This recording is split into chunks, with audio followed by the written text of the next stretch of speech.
Ever driven through a beautiful Kenosha neighborhood and only to find out it's next to a landfill? Gross.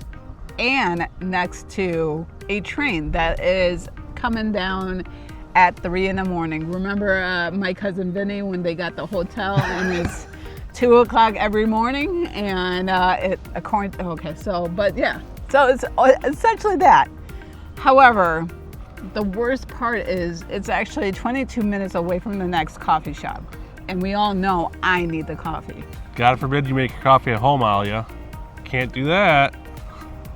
I mean, what's the whole point of having coffee shops if you can't utilize them, Chad? I guess. All right, when choosing the wrong neighborhood, it's not only inconvenient for you, your spouse, maybe even for your children, based on their age. It can actually tank your resale value and your lifestyle. And your peace of mind. Today we're going to rank Kenosha's neighborhoods with real talk. You know Aalia and I, we shoot you straight. We don't give you any fluff, no BS here. We'll tell you like it is. The good, the bad, the not so good, and the ugly. Stick around because your perfect spot might be the one straight over from the one you really want to avoid.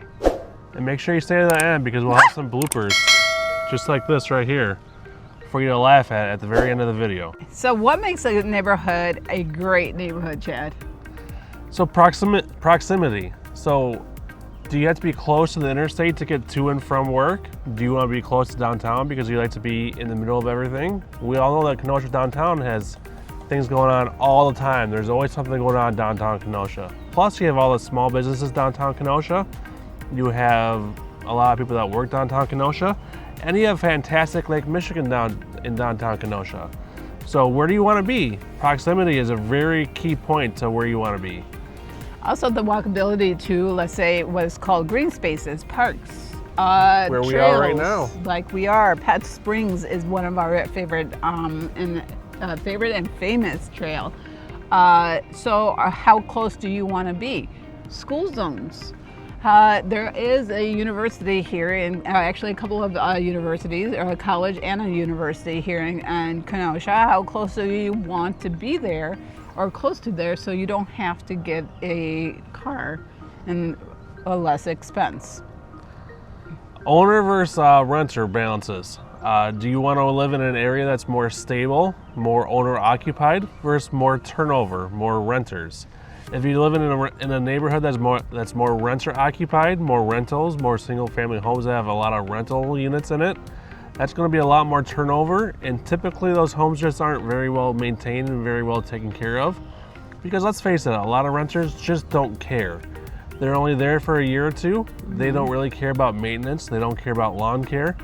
They're just there short term, and they don't take a lot of care of their yard, of the home. Versus owner occupied, they're a little more prideful of their homes. They take care of their yard, they take care of the home maintenance. So what kind of neighborhood do you want to live in? Do you want to live in owner occupied neighborhoods, or do you want to live in more of a turnover neighborhood, so to speak? I mean, also, let's not generalize renters versus owners as well, because we see owners who don't care of their lawns, and of course, like us, sometimes we just don't have the patience or the time, versus a renter who is renting a house who takes pride. So these are just generalizations, so take it as a grain of salt. So we're not bashing one or the other, it's just they're different. Which neighborhood, what is important to you and when you live in a neighborhood? Is it the walkability to a coffee shop? I mean, I wouldn't mind that. Or are you wanting to be close to the eye because of work? So drop it down in the comments and let us hear what your thoughts are. Say hi, Abby. So we're gonna start off with top tier neighborhoods. These are neighborhoods that people want to be in the most when they're searching in Kenosha and Pleasant Prairie. These are the most searched for neighborhoods. These are neighborhoods that people tend to move into the most, where people just tend to end up in the most. So first we'll start off with Forest Park. On our channel specifically, we get the most searches for Forest Park. Our videos that focus on Forest Park tend to get the most views. the most interactions, and the most comments. Probably because it has the most resale value. We tend to see the most community pride. It has the most walkability, and it has a lot of community parks. And it obviously has Forest Park Elementary right in the middle of the school, right in the middle of the community as well. It's nothing like a school right and surrounded by a neighborhood. That's what brings people to the yard. We have a lot of buyers that ask us, what is like a really family-friendly or community-centric neighborhood that we can look in? And we tell them Forest Park is a really great neighborhood because it has a lot of, all the streets are sidewalk lined. You can walk or get to anywhere you need to pretty quickly from Forest Park. It's close to downtown. It's not too far from the eye. You have Pielli's that's really close to Forest Park. Who doesn't love some donuts in the middle of the day? Ooh, the Cyclops. Cyclops donuts. Okay, we need to get donuts after this. What about Whitecaps, Aalia? Why do people like Whitecaps? So Whitecaps is actually a very family-friendly neighborhood as well, but it does have a variety of layouts that are available to homeowners. So it's not just the cookie-cutter 1950s style like Forest Park kind of offers. It is definitely near everything like Target, the hospital, especially if you are in need of the doctors and you don't want to move away from the doctors. Costco's right there. Costco's. Speaking of doctors, I have a knee doctor that I don't want to leave because I have to start over and he's taking care of my knee. So a lot of people feel strongly with their providers and stuff, and that's what Whitecaps provide, is close to the hospitals. And also, I don't know, a very, very nice and quiet, tight-knit community versus another community. Plus you have, it's not Nash, Nash Elementary, right? Nash Elementary right in the middle of Whitecaps as well. Seriously, it's right directly in the middle of Whitecaps. They kind of built the Whitecaps community around Nash Elementary School. So it's kind of nice to have that elementary school right in the middle of Whitecaps. So if you have an elementary school age student, this is the perfect neighborhood for you. Let's talk about Strawberry Creek. Not everyone really goes directly to Strawberry Creek, and it kind of gets forgotten a little bit because it is a higher end neighborhood. So the houses are on the higher side. There is a golf course, so if you love golfing, this is the community for you. I don't like golfing. It's boring. But they are newer construction. They're all built relatively recently. I would say within 2007 and newer. They have a variety of layouts, floor plans. They are definitely higher end construction. You'll find houses in the neighborhood for $700,000 and up. And they're definitely good for move-up buyers, and if you want lower maintenance houses, these houses definitely don't have a lot of maintenance. We also want to talk about Arbor Ridge. Arbor Ridge is technically in Pleasant Prairie, and it's that neighborhood that's right behind Target and Costco. It's a newer neighborhood. These have all been built since 2018, 2015, somewhere in that area. These are also all lower maintenance homes. It's also an HOA community. So you don't have to worry about snow plowing the streets or anything like that. That kind of stuff. All lower maintenance houses, all newer houses, but both really great communities if you're looking for a higher end community. We talked about the most sought after neighborhoods, at least two are based off of our channel and the searches that people have done on our searches. Let's talk about the mid-tier, meaning that they're searchable but not as searchable as those other three neighborhoods.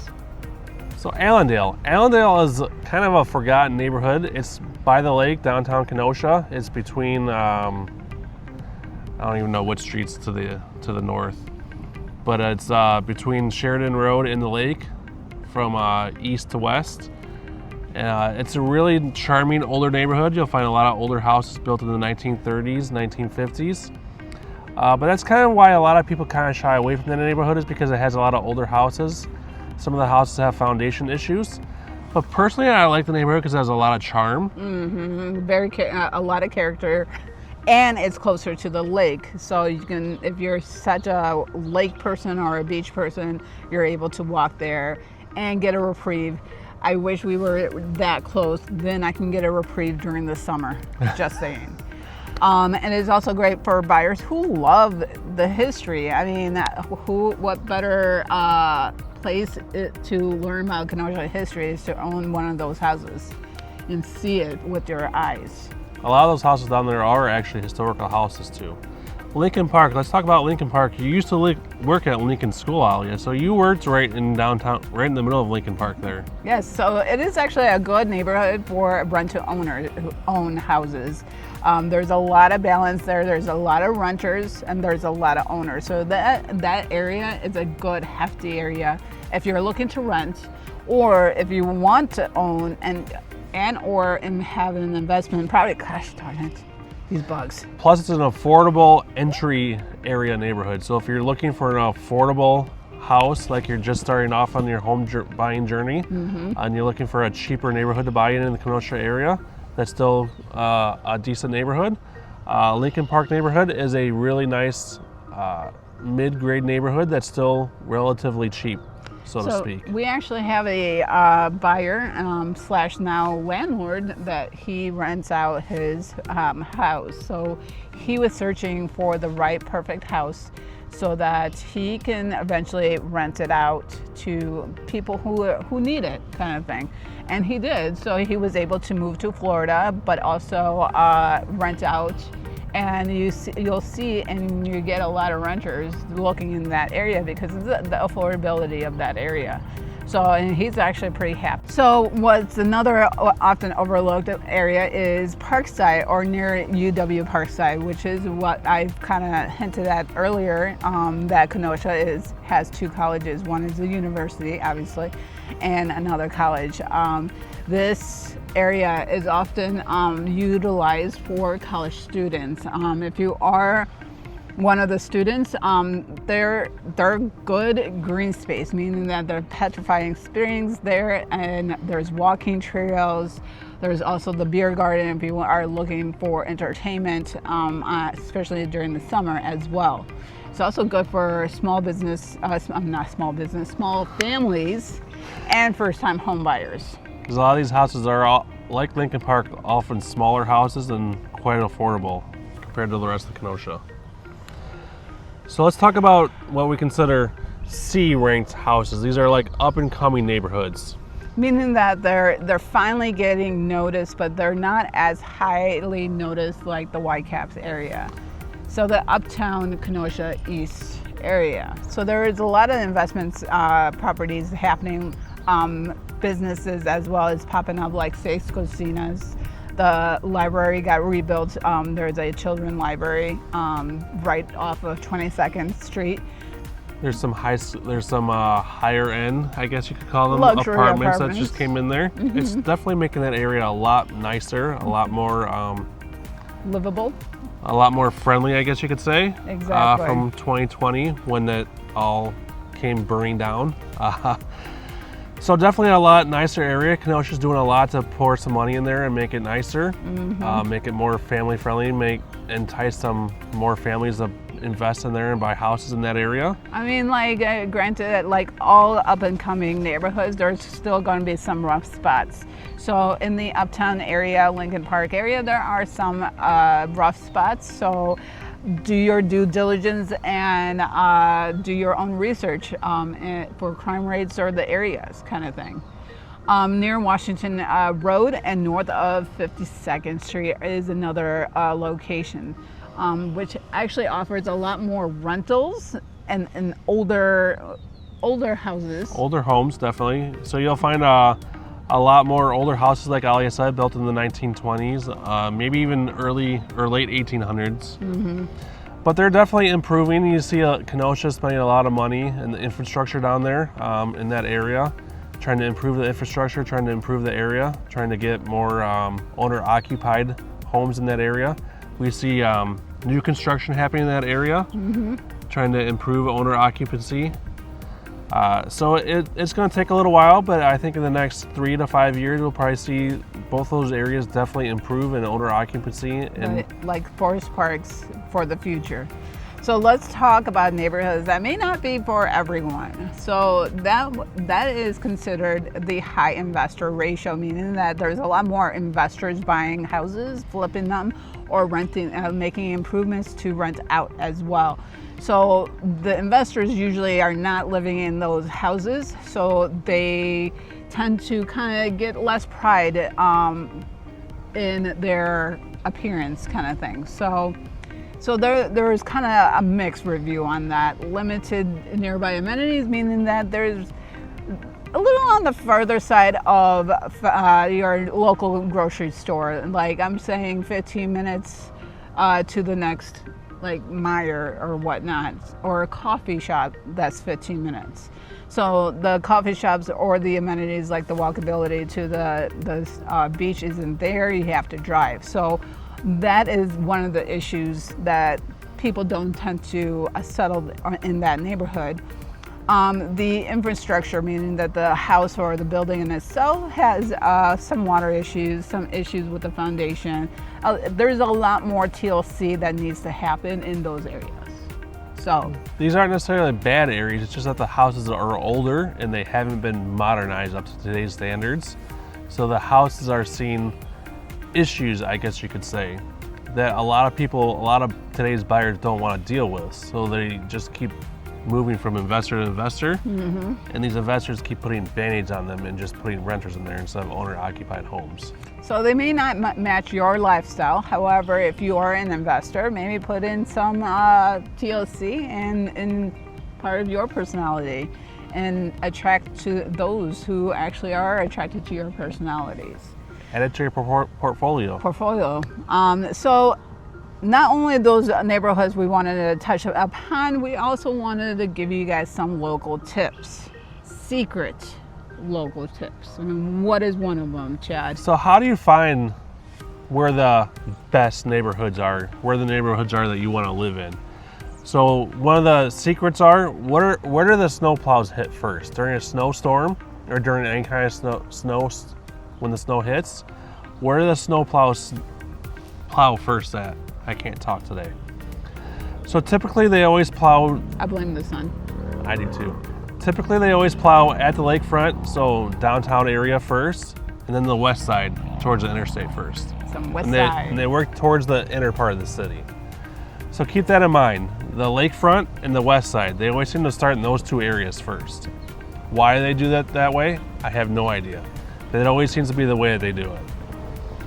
So let's talk about the trick-or-treat option, because I'm all about Halloween, especially. I mean, I love summer, but I hate the humidity, but I'm looking forward to Halloween because that nice crisp air.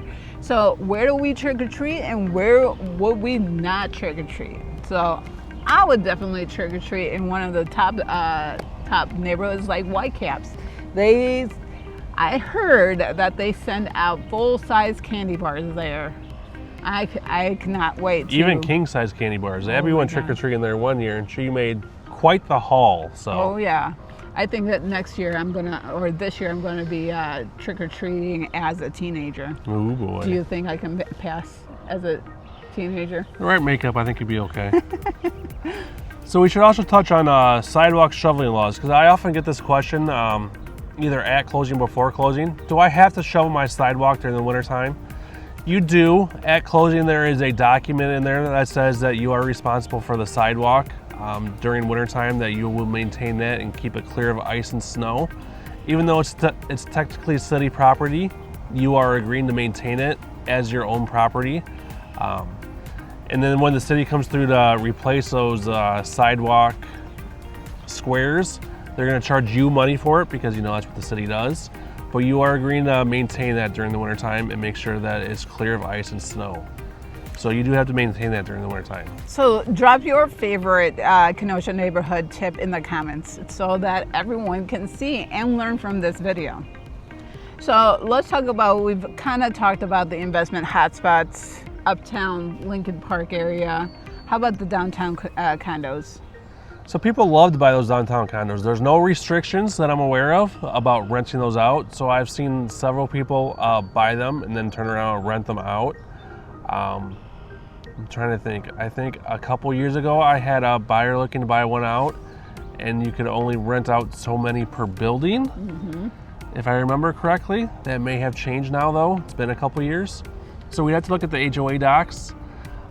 So I'm not 100% sure on all the renting requirements for the downtown condos, but I know a lot of those condos are rented out to non-owner occupied people. So if that is something that you're interested in, you know, maybe you're a snowbirder, you don't live up here full time, you'd like to, you know, buy a condo downtown Kenosha and live up here during the summer and rent it out during the winter time, like Airbnb style, something like that, that is an option for you. Those condos are always, there's always one or two condos of those that are for sale, So there you have it, the good, the hidden gems, and the ones that might need a little time to shine. So if you're thinking of making that move or just want to help figuring out which Kenosha neighborhood fits you best, call or text us at 262-331-1621 or hit the links in the description. Me and Chad, we help people every day, investors, relocators, buyers, and sellers. just like you. So stick around for the bloopers at the end. We always save the best for last. We can't wait to see you in the next video. Have a great week, everyone. Bye. Today we're ranking the Kenoshas.